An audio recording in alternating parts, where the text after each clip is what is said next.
Happy Sabbath, everyone. Today I'll be sharing the mission story entitled Blessings from Tragedy. Emmanuel Mwewa is a Zambian pastor. He had sailed Lake Bahu many times. He had even crisscrossed it in order to encourage the 1,300 Adventists who worship on the island's 18 congregations. Boats are the main ways used to travel between island to island in Zambia. And they are also the main ways that the 100,000 people on each island are able to interact with the rest of Zambia. On one particular visit that Emmanuel says is forever engraved in his mind, he went to the main island of Chilugwe in Zambia, and it was for a funeral for 14 people who sadly, unfortunately died in a ship accident. On Friday, a couple days before, 42 people were planning to do a mission outreach and for Camporee, Pathfinder Camporee, like we do at our church. But it didn't go so well. Suddenly, strong winds began to rock the boat. Before they knew it, a large wave came and sent the boat off course before it capsized, which a nearby ship managed to fish out 28 people, but the others unfortunately didn't make it, including a 2-year-old boy who perished.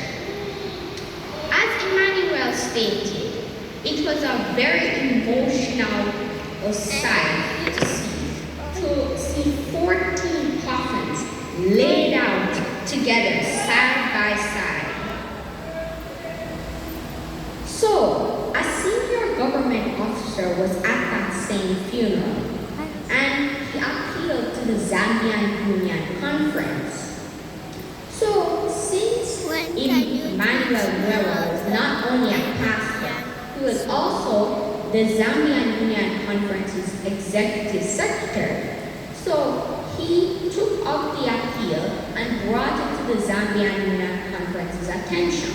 When they saw this, they realized it was a very valid concern, as the senior government officer was asking them to prepare a boat in order for Seventh-day Adventists and others in need to be able to travel from one island to another.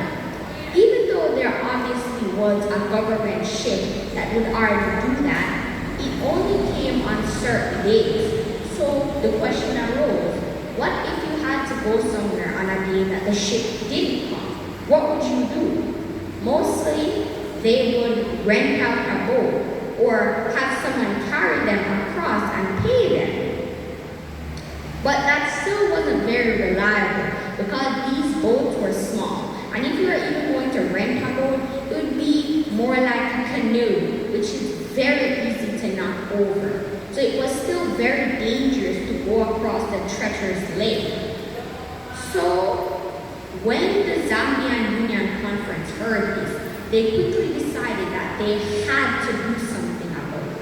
But the boat would cost in US $100,000, which the church definitely couldn't afford. So they decided to place it in the 13th Sabbath third quarter project, meaning that some of the offerings would be used to pay for some of the boat's costs. It would be able to host up to 60 passengers. And just like on the government ship, there would be a TV and other screens that would display singing and preaching from the Hope Channel. So, just like Emmanuel, we have influential people in our church today. We should speak up about potential issues that are impacting or already already impacting people.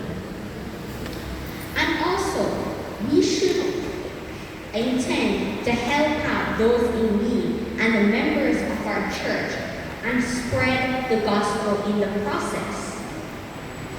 Some of the 13th Sabbath third quarter project offering will be used to offset some of the boat's costs.